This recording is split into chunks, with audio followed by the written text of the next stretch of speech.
नमस्कार, मेरा नाम ज्ञानेश्वर है और आपने देखना शुरू किया है लाइव स्टेज का विशेष कार्यक्रम बिहार की बात।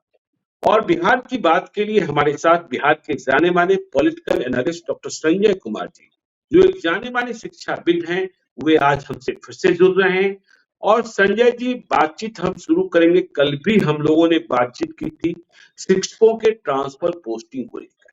और देखिए, आज पटना हाई कोर्ट ने तबादलों पर रोक लगा दी है, जो तबादले होने थे।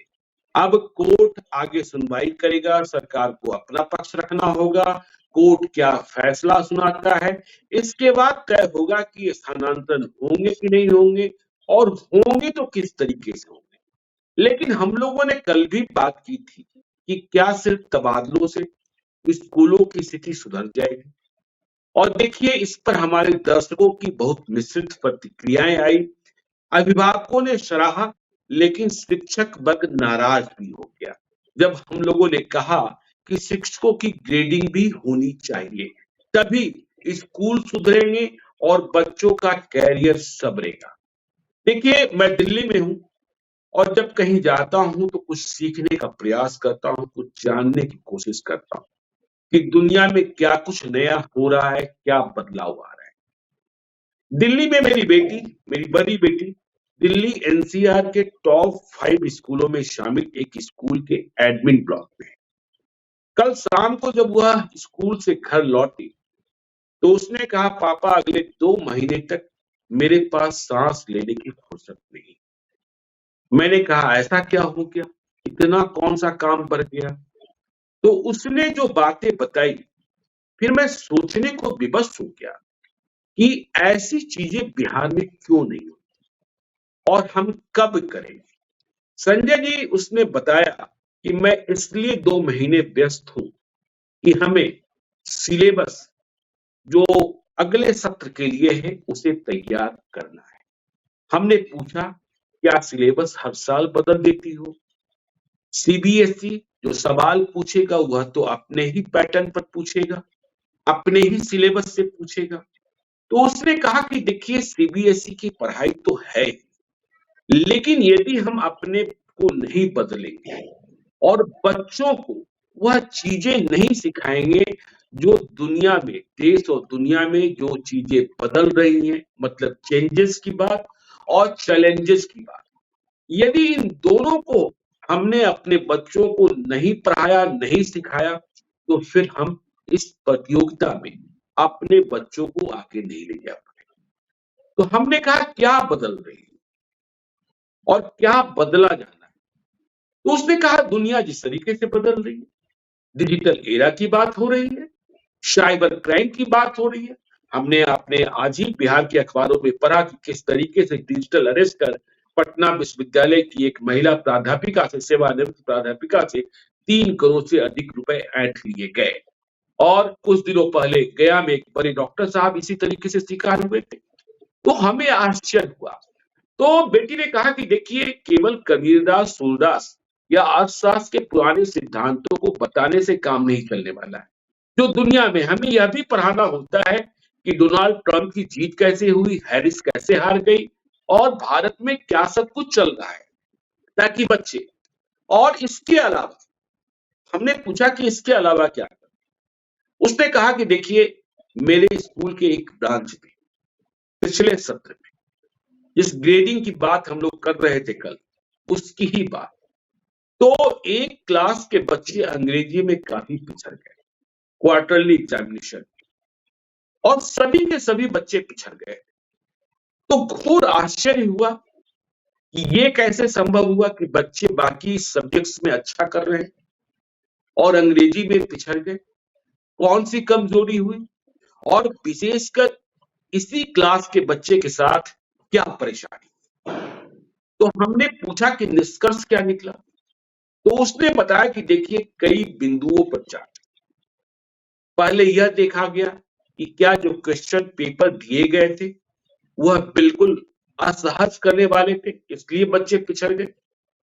बच्चों से 1 to 1 बातचीत की गई, उनके आंसर शीट देखे गए और फिर यह देखा गया, उन्हें जो होमवर्क्स दिए जा रहे थे वह समझा गया। तो यह महसूस किया गया कि जो शिक्षक थे, मास्टर साहब थे, उन्होंने ठीक से पढ़ाया ही नहीं और परिणाम निकला कि बच्चे दूसरे विषयों में अच्छा कर रहे थे, अंग्रेजी में पिछड़ गए। तो हमने पूछा कि फिर इसका आप लोगों ने इसे रिपेयर कैसे किया?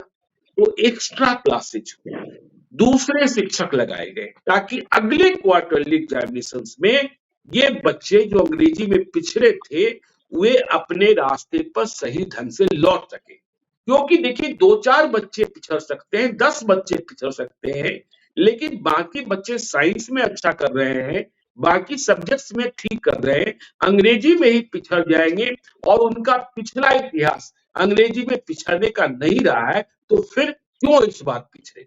तो इस तरीके से मॉनिटरिंग और इस तरीके से चेंजेज और चैलेंजेस को देखिए देश दुनिया में, जहां मैं दिल्ली की बात कर रहा हूं, लेकिन ऐसे बदलाव हमें बिहार के स्कूलों में देखने को नहीं मिलते हैं और इतनी जिम्मेवारी नहीं दिखाई पड़ती है। फिर हम उन्हीं सरकारी स्कूलों की बात करते हैं जहां हम और आप पढ़े थे, जहां डिबेट सोसाइटी थी, जहां स्पोर्ट्स सोसाइटी थी और जहां तमाम तरीके की बहस और सब कुछ वाद विवाद हुआ करता था। तो बगैर बदले, ये ठीक है आप सूरदास को पढ़ाइए, आप कबीरदास को पढ़ाइए, आप मुंशी प्रेमचंद को पढ़ाइए, लेकिन मुंशी प्रेमचंद के लेखों की व्याख्या नए तरीके से और नए जमाने की जरूरतों के हिसाब से किस रूप में हो रही है, आपको यह भी पढ़ाना पड़ेगा कि दुनिया कैसे बदल रही है, दुनिया का शेयर मार्केट कैसे चल रहा है। तो यह बदलाव जब तक नहीं आएगा कैसे, और डिजिटल एरा की जब बात करते हैं, देखिए अमेरिका में इस बार कहा गया कि इस बार का अमेरिका का चुनाव पॉडकास्ट इलेक्शन हुआ है। आप मतलब ट्विटर, फेसबुक और यूट्यूब की बात छोड़ दीजिए, यूट्यूब के नए संस्करण पॉडकास्ट, मैं भी सीख रहा हूं, दिल्ली आया हूं तो कि कैसे इसे बेहतर ढंग से किया जा सकता है, क्योंकि बिहार में अभी कोई कर नहीं रहा। लेकिन हाँ, हम स्कूलों की बात कर रहे थे, जब तक हम चेंजेस को और चैलेंजेस को नहीं स्वीकार करेंगे, उसी पुरानी पद्धति पर हम बिहार के बच्चों को क्या आगे ले जा पाएंगे? और क्या यही कारण है कि हमारे बच्चे पिछड़ जाते हैं बिहार के स्कूलों में पढ़ने वाले, और जो दूसरे प्रदेशों में जहां चैलेंजेस को और चेंजेस को स्वीकारा गया है, वहां के बच्चे आगे निकल जाते हैं? संजय जी, आपकी टिप्पणी है।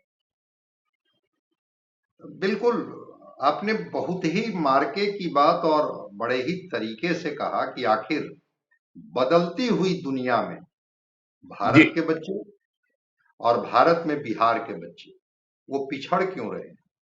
और आपने जो एक नटसेल में एक बात कही, वो कही आपने कि चाइल्ड सेंटर्ड एजुकेशन की बात, बच्चों बिल्कुल। पर केंद्रित शिक्षा। आप उन बच्चों के सिलेबस को, उन बच्चों के किताब को किनारे कर दीजिए। जी, क्या कभी किसी शिक्षक ने उस बच्चे के पर्सनालिटी डेवलपमेंट पर काम किया है, जिसको हम बिल्कुल। लोग एप्टीट्यूड कहते हैं? पूरी दुनिया इस जी, पर काम कर रही है, हुँ, बिहार को कहीं ठहरता ही नहीं है। अगर उसका एप्टीट्यूड एक म्यूजिशियन बनने का है, बिल्कुल वो म्यूजिशियन बने। सचिन तेंदुलकर बनना चाहता है, संजीव तेंदुलकर ने स्कूली शिक्षा में कभी भी अच्छे अंक नहीं लाए, लेकिन जब बिल्कुल। क्रिकेट उन्होंने खेलना शुरू किया तो लोगों ने क्रिकेट का भगवान कहा सचिन तेंदुलकर को। अगर आप कह रहे हैं कि कोई बच्चा पर्यावरण में काम करना चाहता है, कोई बच्चा वोकेशनल कोर्सेज पर काम करना चाहता है, आप उसको अपॉर्चुनिटी तो देंगे ना। कोई ये बच्चा बढ़िया ट्रेडिशन, सेठ ही बनना चाहता है, कोई बच्चा बढ़िया बिल्कुल सेठ ही बनना चाहता है। जी। तो है क्या कि आप ट्रेडिशनल एजुकेशन के साथ जब तक वोकेशनल एजुकेशन और उसके एप्टीट्यूड को आप क्लब नहीं कीजिएगा, तब तक जाकर के वो निखार नहीं आएगा और वो कॉम्पिटिटिव एरा में वह अपने को जी, सरवाइव नहीं कर पाएगा। मैं उदाहरण हुँ, बताता हूं। तीन शिक्षा नीति इस देश में लागू हुई, प्रयोग हुआ। पहली बिल्कुल, शिक्षा नीति आई 1968 में, दूसरी शिक्षा नीति जो है वह आई 86 में, और तीसरी शिक्षा नीति अभी आई है 2020 में। हुँ, आपको जान करके आश्चर्य होगा कि कॉलेज तो किसी तरह से बिहार के हांफते हुए कुछ सेमेस्टर की बात 2020 वाली शिक्षा नीति को लागू कर पाए हैं, पोस्ट हुँ, ग्रेजुएशन में तो लागू ही नहीं हुआ है। और स्कूल में तो अभी तक लागू नहीं हुआ। आपने कहा ना कि डिजिटल एरा है, साइबर बिल्कुल। क्राइम का एरा है, वर्ल्ड पॉल्यूशन का शिकार हो रहा है, दिल्ली के जी स्कूल बंद कर दिए जी गए हैं। अभी बिल्कुल। अजरबैजान के बाकू में चल रहा है COP29 का सम्मेलन कि भाई हम कार्बन उत्सर्जन को कैसे घटाएंगे और ग्रीन गैस इफेक्ट को कैसे घटाएंगे। गैस का चैम्बर बनते जा रहे हैं बड़े बड़े महानगर। बच्चों को पहले अगर आप उसके साथ नहीं जोड़िएगा, कनेक्ट नहीं कीजिएगा। मैं एक छोटी सी बात से आपको मैं बताता हूं जो आपने कहा, जी और बड़ा ही गंभीर विषय है अभिभावकों के लिए भी, बिहार वासियों के लिए भी, शिक्षकों के लिए भी, हमारे आपके लिए। जी अगर किसी क्लासरूम में बच्चा आया स्कूल में, क्या शिक्षक उन बच्चों के मनोविज्ञान को पहले पढ़ते हैं कि वो बच्चा किस मानसिक स्थिति में घर से आया है?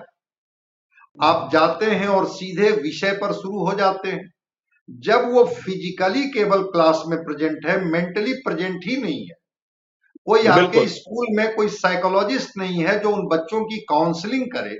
कई फिल्में बनी है इस पर, तारे जमी से लेकर के कई फिल्में बनी है कि बच्चा कौन सा ट्रबल से गुजर रहा है।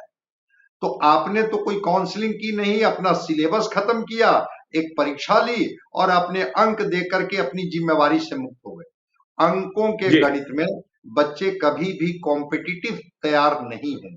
कॉम्पिटिटिव एटीट्यूड अगर उनके अंदर में लानी है तो बच्चों को पहले अंक से दूरी बनाइए, विषय को पहले ठीक से पढ़ाना शुरू कीजिए कि वो विषय को समझे। तो ठीक है, प्रयोगशाला है, क्या जी केमिस्ट्री पढ़ाने के लिए टीचर केमिस्ट्री के लैब में ले जाकर के पढ़ाते हैं? फिजिक्स पढ़ाने के लिए फिजिक्स में लैब में ले जाके पढ़ाते हैं? छोड़ दीजिए दिल्ली के जिन स्कूलों की बात आप कर रहे हैं, उसके लैब से लेकर के और एक एक विषय पर काम होता है, क्योंकि वो चाइल्ड ओरिएंटेड सेंटर है वहां पर। जी लेकिन बिहार के स्कूलों में भी मैं कह रहा हूं, एक उदाहरण के तौर पर, अगर लाइट बच्चों को पढ़ाना है फिजिक्स में, उसको जी अगर आपने ठीक से 6 क्लास में लाइट नहीं समझाया और उसी लाइट का फिर थोड़ा इलेबोरेट करके 8 में पढ़ाना है, क्या 8 कक्षा में वो लाइट समझ पाए? थोड़ा उसको नहीं पाए। इलेबोरेट करके 10 में पढ़ाना है, वो नहीं समझ पाएगा, और उसी का इलेबोरेशन 12 में पढ़ना है। 6, 8, 10, 12 अगर वो बच्चे छूटते गए, जिसका आपने एक उदाहरण दिया कि उस क्लास के बच्चे अगर अंग्रेजी में फेल कर गए, जो बच्चे जी पिछली क्लास तक परफॉर्म कर रहे थे, इसका मतलब है कि आपने उस सब्जेक्ट को ठीक से पढ़ाया ही नहीं। वो बच्चे बिल्कुल। उससे उस सब्जेक्ट से जुड़े ही नहीं, उनको बात ही नहीं समझ में आई कि इस लैंग्वेज और लिटरेचर में मेरे लिए क्या है, हमको इसके लिए क्या प्रैक्टिस करनी है। न आपने समझाया, न पढ़ाया, न उसकी प्रैक्टिस कराई, और सीधे क्वेश्चन पेपर जब उसके सामने रख दिए गए तो वो बच्चे उसको परफॉर्म नहीं कर पाए। लेकिन बिल्कुल। स्कूल ने अपनी कमजोरी को पकड़ा। काश बिहार के स्कूलों में भी ऐसा होता कि 8वीं क्लास में लाइट पढ़ाने के पहले टीचर 6ठी क्लास के टीचर से पूछ लेते कि क्या ये बच्चे को जो प्रमोट किया गया वो क्या 6ठी क्लास के सिलेबस को समझ गया। कोई बच्चा जिसको 10 में अगर एक दबाव ही आपको बना रिजल्ट देने का, और हम और आप उसके गवाह हैं कि बिहार में रिजल्ट देने के लिए कैसे मारामारी होती है। हमको तो जानकर के आश्चर्य हुआ कि 12 क्लास की कॉपी किसी प्राइमरी स्कूल के टीचर से चेक करवाई गई कि हमको जल्दी से रिजल्ट हाँ देना। बिल्कुल। जी अब वो 12 क्लास का फिजिक्स और केमिस्ट्री के कितने वो सवाल समझते होंगे, और बच्चा जो आंसर लिखा होगा उसको कितना वो समझते होंगे, खैर वो तो व्यवस्था जाने। तो अगर उन बच्चे को शुरू से 6 में, 8 में, 10 में, 12 में अगर ठीक से पढ़ाया जाए, तो वो बच्चे चाहे वो टेक्निकल एजुकेशन में मेडिकल में जाए या इंजीनियरिंग में जाए, वहां उसको कोई दिक्कत नहीं होगी। और एक एग्जाम्पल मैं बता रहा हूं कि कुछ बच्चे रट जी करके आईआईटी में चले भी जाते हैं और उनका फंडामेंटल नॉलेज ठीक नहीं होता है। आप भी एक दो लोगों को आप जानते हैं, तो उसकी बिल्कुल। वजह से फिर वो आईआईटी से उनकी वापसी हो जाती है, क्योंकि वो एक सेमेस्टर भी वो क्रॉस नहीं कर पाते हैं, 2 सेमेस्टर भी नहीं कर पाते हैं। आखिर बिहार के स्कूलों में शिक्षकों को अगर ये जिम्मेवारी दी जाए, जिस ग्रेडिंग के तरफ हम लोग बात कर रहे हैं, कि जी आप एक वैसी पीढ़ी तैयार कीजिए। ठीक है, उस बच्चे के एप्टीट्यूड के अनुसार ही पढ़ाइए, वो क्या पढ़ना चाहता है, लेकिन जो भी पढ़ाइए उसको ठीक से पढ़ाइए। और मैं मानता हूं सवाल का हल उत्तर लिखना ये बहुत छोटा काम है, वो तो क्वेश्चनिंग बाय लर्निंग से भी आप पढ़ा लेंगे। पहले उसके कॉन्सेप्ट को तो उसके दिमाग में जाने दीजिए। क्या बिल्कुल। उस टीचर के पास लर्निंग मेथड है कि कैसे वो बच्चा लर्न करेगा, उस वे ऑफ टीचिंग की जानकारी है कि लर्निंग प्रोसेस में बच्चे कैसे जा रहे हैं। मान लिया जाए कि उस बच्चे को कोई वैसी चीज आप पढ़ाना शुरू कर दिए जिसका कि बेसिक नॉलेज उसके पास नहीं है, वो कोरिलेट ही नहीं कर पाएगा, और न आप एप्टीट्यूड टेस्ट लेते हैं। हो सकता है बहुत सारे बच्चे का मैथमेटिकल एप्टीट्यूड होता है, बहुत सारे बच्चे का साइंस का एप्टीट्यूड होता है, बहुत बच्चों का लिटरेचर में एप्टीट्यूड होता है। अगर उसके एप्टीट्यूड के आधार पर शिक्षक पढ़ाएं और अगर उन बच्चों पर सब्जेक्ट वाइज थोड़ा काम किया जाए अलग तरीके से, बिल्कुल। मैं तो मानता हूं कि इतना मेहनती और इतना फर्टाइल ब्रेन होता है बिहारी बच्चों को। आज मैं देखा अखबार में कि निकला है कि भाई बिहार बोर्ड से जो बच्चे 12 करेंगे उनको फ्री में मेडिकल और इंजीनियरिंग की कोचिंग कराई जाएगी। बिल्कुल आप कराइए कोचिंग, और वो जी बच्चे कॉम्पीट करके जाएंगे भी। लेकिन अगर 12 तक उन बच्चों ने ठीक से सब्जेक्ट को नहीं पढ़ा है, अगर वो मेडिकल बिल्कुल। में चले जाएंगे तो क्या मेडिकल साइंस के जो एमबीबीएस के लिए 19 पेपर हैं, क्या 19 पेपर वो पढ़ पाएंगे ठीक से? जो बच्चा हम्म, 10th में और 12 में फिजियोलॉजी नहीं समझा, वो मेडिकल साइंस में जाकर के क्या वहां फिजियोलॉजी समझ जाएगा? जो यहाँ एनाटोमी नहीं समझा वहां एनाटोमी समझ जाएगा? वो नहीं समझ पाएगा। अगर यहाँ बायोकेमिस्ट्री नहीं समझा तो वहां भी बायोकेमिस्ट्री नहीं समझा। तो बिल्कुल चिंता का विषय है कि शिक्षक चाइल्ड ओरिएंटेड, अगर चाइल्ड ओरिएंटेड होंगे तो मैं समझता हूं कि बदलते हुए वैश्विक परिदृश्य में हम लोग बात कर रहे हैं 11 जी नवंबर, चूंकि ये नवंबर का ही महीना है और मौलाना अबुल हम्म, कलाम आजाद के जन्मदिन पर हर साल शिक्षा दिवस के रूप में 11 नवंबर को मनाया जाता है।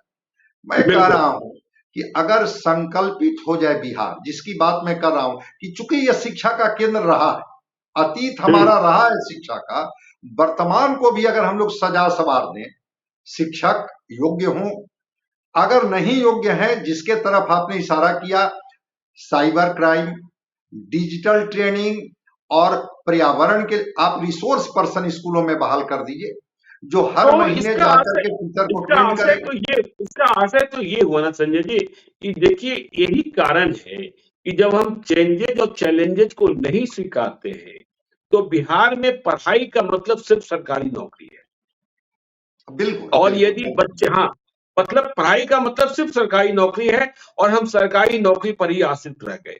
अब जो स्कूल साइबर क्राइम पढ़ा रहे हैं, पर्यावरण पढ़ा रहे हैं, डिजिटल एरा पढ़ा रहे हैं, दुनिया की इकोनॉमिक्स समझा रहे हैं, उन बच्चों के पास तो भाई असीम संभावनाएं हैं। वो सरकारी नौकरी पर ही सिर्फ आश्रित नहीं रहेंगे। तो बिहार में पढ़ाई का मतलब सरकारी नौकरी और सरकारी नौकरी का मतलब सरकार पर बोझा कि भाई नौकरी दो, नहीं तो वोट गवाओ। और देख ही रहे हैं बिहार में पूरी राजनीति नौकरी की राजनीति चल रही है, नौकरी की राजनीति चल रही। हमने यह भी पूछा कि ठीक है जो आप चेंजेज ले रहे हैं, सिलेबस में चेंज करेंगे, आप अपने शिक्षक को कैसे ट्रेन करते हैं? तो बताया गया कि देखिए जो मार्केट में एक्सपर्ट है इसके, जो नई नई चीजें आई, तो उनके पास भेजा जाता है कि ठीक है सेशन शुरू होने के पहले हमारे टीचर जिन्हें पढ़ाना है वह इससे लैस हो जाए, वह इसकी बुनियादी, जो आप बुनियादी जानकारी की बात कर रहे थे कि किस क्लास में किसकी पढ़ाई की जानी है, नहीं पढ़ाई की जानी। तो बिहार में तो इसका मतलब यह हुआ कि आप सिर्फ इसके लिए पढ़ा रहे हैं कि किसी तरीके से वह किरानी बन जाए, किसी तरीके से चपरासी बन जाए, किसी तरीके से मास्टर बन जाए, सिपाही बन जाए, दरोगा बन जाए। बहुत अच्छा हो गया तो आईएएस आईपीएस बन जाए। आईएएस आईपीएस तो आजकल सरकारी स्कूलों वाले बन नहीं रहे। यही स्थिति तो बिहार की रह गई है ना फिर संजय जी। नहीं, वो आईएएस आईपीएस भी बनेगा तो चूंकि यूपीएससी जो बच्चे क्वालिफाई करते हैं वो जी बच्चे एनालिटिकल ब्रेन के होते हैं, अप्लाइड वो हम्म, पढ़ते हैं और तब जाकर के हम्म, को क्वालिफाई करते हैं। तो आपने अप्लाइड टीचिंग तो किया ही ना, बच्चों को तो उस जी लेवल पर पढ़ाया ही नहीं। अगर हम्म, अप्लाइड तरीके से उसको science, math, literature, political science, history, जिसको हम लोग ह्यूमैनिटी कहते हैं, अगर उसको आप पढ़ाते तब ना। मैं एक छोटा उदाहरण मैं बता रहा हूं, हिंदी और अंग्रेजी के अलावा बिहार के स्कूलों में क्या कोई और लैंग्वेज की पढ़ाई होती है कि वो बच्चा जर्मन भी सीखे, फ्रेंच भी सीखे, दूसरी भाषा भी सीखे, यूरोपियन भाषा भी बहुत सारी है जो सीख ले, और एक लैंग्वेज केवल एक्स्ट्रा वो ले लेगा, उससे वो जी। आगे बढ़ जाएगा। मैं एक अभी पुराना अखबार में देख रहा था 2005-6 में, जब महाराष्ट्र के स्कूलों में 37% स्कूलों में कंप्यूटर थे, बिहार के मात्र 2% स्कूलों में कंप्यूटर थे। ये 5-6 का आंकड़ा उस अखबार में मैं बिल्कुल देख रहा बिल्कुल। था। 2%, 10% हम्म, ऐसे स्कूल थे जो उस समय, अब तो व्हाइट बोर्ड आ गया, उस समय ब्लैक बोर्ड भी नहीं। और जब कभी कभी सरकारी स्कूलों की तस्वीर आती है कि एक कमरे में कितने बच्चे कुछ उधर मुंह करके, कुछ इधर मुंह करके बैठे रहते हैं, और एक शिक्षक के भरोसे कितने बच्चे होते हैं, वैसे में हम चाइल्ड सेंटर्ड एजुकेशन की बात, बिल्कुल आपकी पीड़ा और आपके दर्द को मैं समझता हूं कि आपने जी। कहा कि अगर बिहार की मेधा, बिहार की प्रतिभा अगर वो फर्टाइल है, उर्वर है, तो आखिर खाद पानी सरकार क्यों नहीं दे रही है? वही बच्चे बिल्कुल दिल्ली के स्कूलों में अभी से बजाते, उनको असाइन कर दिया गया, असाइनमेंट दे दिया गया, बच्चों को क्या होमवर्क देना है, क्या क्लास वर्क कराना है, क्या उनके सिलेबस होंगे। आज मैं देख रहा था कि अब जो टेस्ट का सीजन है, उसमें पहले रिटेन टेस्ट की बात होती थी, अब कहा गया कि रिटेन टेस्ट नहीं, हम ओरल कॉन्वर्सेशन का टेस्ट लेंगे कि बच्चे की हो गया ना। फ्लुएंसी कैसा है, वो बिल्कुल एक्सप्रेस कर बिल्कुल पाते बिल्कुल। हैं कि नहीं। अगर बच्चे एक्सप्रेस नहीं कर पाते हैं और वो केवल आंसर लिख देते हैं, उसके आधार पर हम एडमिशन उन बच्चों का नहीं लेंगे। तो क्या पावर ऑफ एक्सप्रेशन, क्या उनका एनालिटिकल अप्रोच, अप्लाइड तरीके से उसका थिंकिंग पावर, जब तक आप इसको बिहार के स्कूलों में नहीं बढ़ाएंगे, जिस कॉम्पिटिटिव एज की बात कर रहे हैं, चाहे वो इंडिया के बच्चों के साथ कंपटीशन हो या वर्ल्ड के बच्चों के साथ कंपटीशन हो, वो बच्चे कॉम्पीट नहीं कर पाएंगे। और यही सबसे बड़ा दुर्भाग्य रहा। आप देखे होंगे बिहार के बच्चों का गणित बहुत अच्छा होता है, बिल्कुल। ग्रामर बहुत अच्छा होता है, चाहे हिंदी ग्रामर हो या इंग्लिश ग्रामर हो। जिन बच्चों के ग्रामर अच्छे हैं, उन बच्चों का वे ऑफ एक्सप्रेशन भी अच्छे होंगे, कम्युनिकेशन भी अच्छे होंगे। अब उनको डेवलप कराना होगा कि आप उसको हैबिट में लाते हैं कि नहीं लाते हैं। अगर हैबिट में ले आएंगे तो विश्व के किसी भी कोने पे जाकर के वो बच्चा अपने को साबित कर देगा। तो जो नहीं एक आप पीड़ा है, संजय जी, आप संजय जी कह रहे हैं कि देखिए एक दूसरी भाषा ही पढ़ा देते।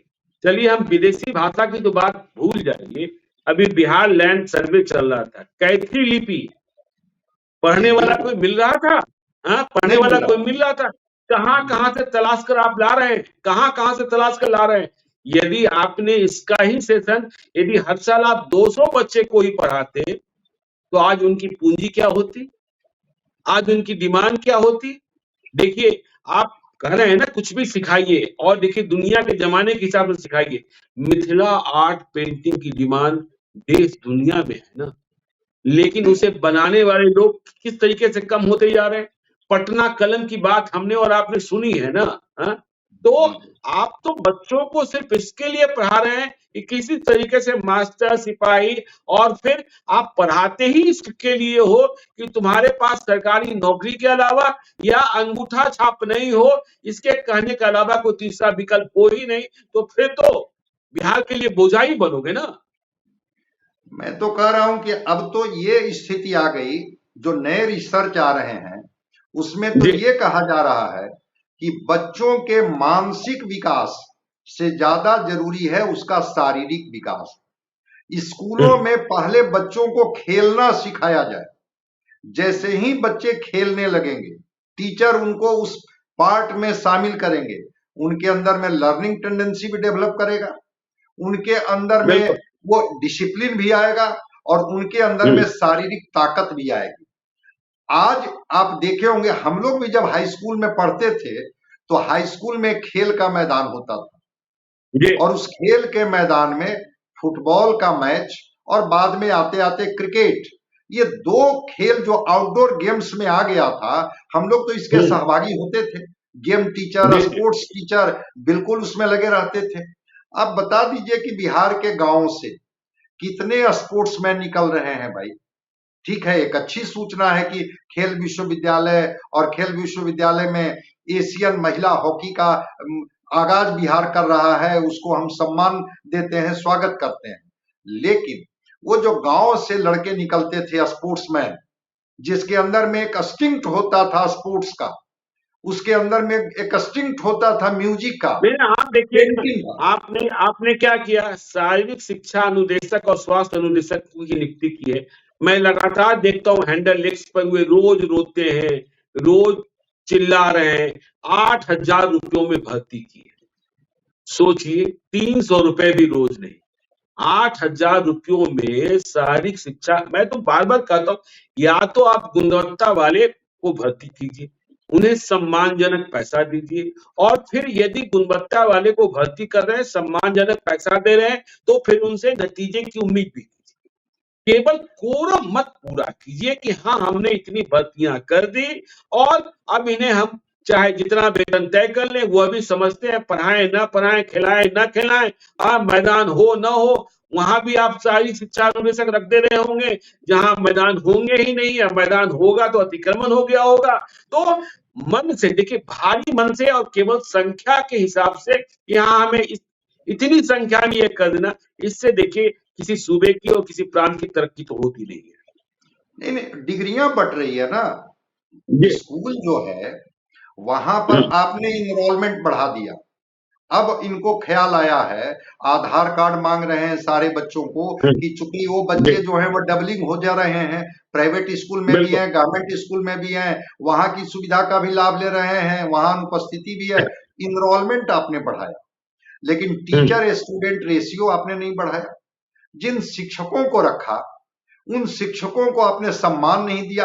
आप यूरोप के और अमेरिका के सारे देशों में देख लीजिए, जितना हायर सैलरी शिक्षकों को है उतना हायर सैलरी वहां के ब्यूरोक्रेट्स को नहीं। और आपको जानकर और आश्चर्य होगा कि भाई वो कहते हैं कि यही शिक्षक तो हमारे देश का नागरिक गढ़ रहा है। जिन शिक्षकों के जिम्मे नागरिक गढ़ना है, उन शिक्षकों को 8,000 रुपया की मासिक वेतन पर कौन सा वो परिवार चला लेंगे और कितना खुश होकर के वो बच्चों पर काम कर पाएंगे भाई।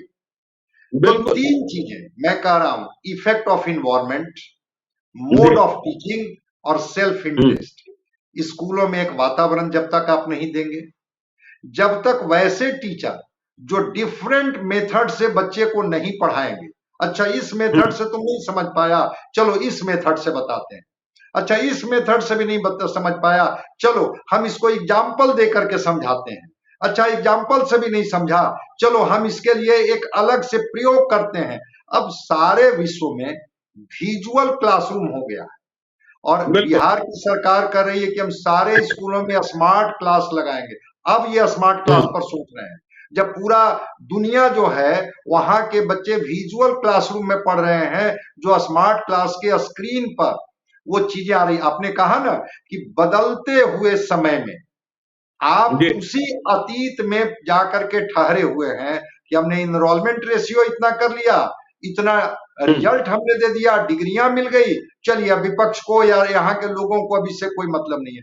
क्वालिटी कहाँ है? तो स्मार्ट क्लास, कंप्यूटर क्लासेज, आपको जान करके आश्चर्य होगा कि कंप्यूटर स्कूलों को मिले हैं, लेकिन पता कर लीजिएगा कभी हम और आप फुर्सत में किसी एक स्कूल में चलेंगे कि बाबू बताओ सप्ताह में कितना दिन तुम्हारा कंप्यूटर का क्लास होता है, बच्चे चुप हो जाएंगे।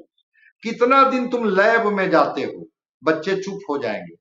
कितना दिन तुम ग्राउंड में जाते हो जहां पर तुम कंपटीशन में एक गेम या स्पोर्ट्स में भाग लेते हो, बच्चे चुप हो जाएंगे। जब आप उन बच्चों के अंदर में इस तरह की चीजों को, और पढ़ाई तो इतना अच्छा और आसान चीज है कि अगर उस लेवल के शिक्षक हों तो कहा जाता है कि अब तो विश्व में जो नई आई है शिक्षा पद्धति, उसमें कहा गया है कि बच्चों को स्टोरी टेलिंग के माध्यम से पढ़ाना है। वो बच्चा को क्लासरूम में लगे ही नहीं कि वो क्लासरूम में बैठा हुआ है, जिसमें कि वो लगे कि एक दबाव में वो सीख रहा है। आप उसको स्टोरी टेलिंग में सिखाइए, संजय जी, दादी माँ की कहानियां, नानी माँ की कहानियां, किस तरीके से दिमाग और जहन में, देखिए आज भी मनुष्य, आप यदि स्मृति की बात कीजिएगा तो आज भी जो दादी ने सुनाई होगी कहानियां, जो नानी ने सुनाई होगी कहानियां, वो कहाँ लोग भूलते हैं। वही तो मैं कह रहा हूं कि लैंग्वेज सिखाने का जो लिटरेचर का वो स्टोरी टेलिंग मेथड था, चाहे वो बिल्कुल। हिंदी में हो या अंग्रेजी में हो, हम्म। जो हैबिट में चीजों को लाने की बात थी, जो टास्क दे दिया जाता था प्रोजेक्ट वर्क के रूप में। अभी भाई बिहार के स्कूलों में जरा देख लीजिए, प्रोजेक्ट वर्क 3-4 बच्चे को दिया जाता था। आज मैनेजमेंट का युग है ना, बच्चे हम्म। वोकेशनल कोर्सेज में जा रहे हैं।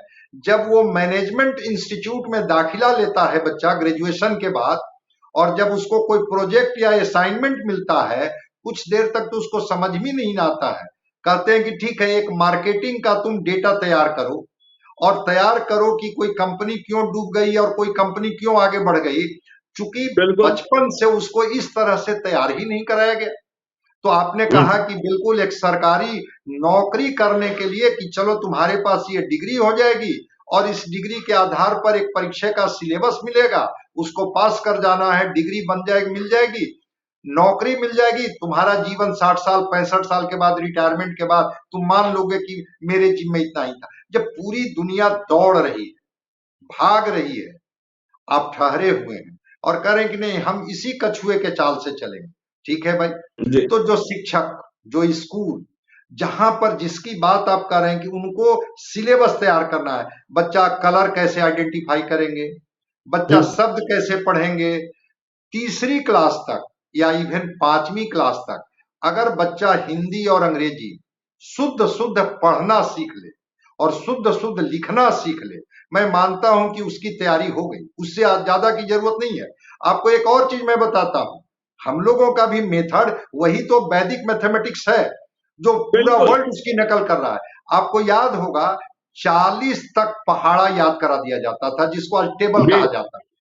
हम्म। आज हम्म। के बच्चे को 20 तक का टेबल याद नहीं है, और वो 40 तक जो टेबल बच्चा याद कर लिया, उसका एडिशन, सब्ट्रैक्शन, मल्टीप्लाई या डिवाइड सब हो जाता था। और उस किताब को आपने भी देखा होगा, 1 रुपए की एक किताब आती थी मनोहर पोथी, जी। आपने उस किताब मनोहर, को जी देखी। बिल्कुल। बिल्कुल। इतना बिल्कुल। बिल्कुल। साइंटिफिक, जिसने भी उस किताब को लिखी, इतना हम्म। साइंटिफिक लिखा।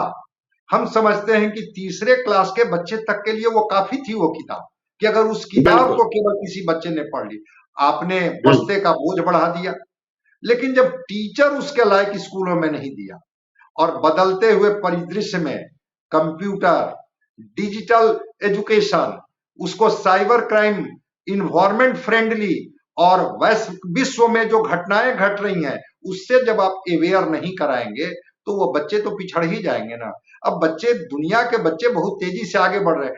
3 क्लास का, 4 क्लास का, 5 क्लास का बच्चा को मैं देखता हूं कि वो रोबोट पर काम कर रहा है, दूसरे स्कूलों में रोबोट जी। पर। जी। बिल्कुल। और आपका लैब का अभी तक ताला नहीं खुला है।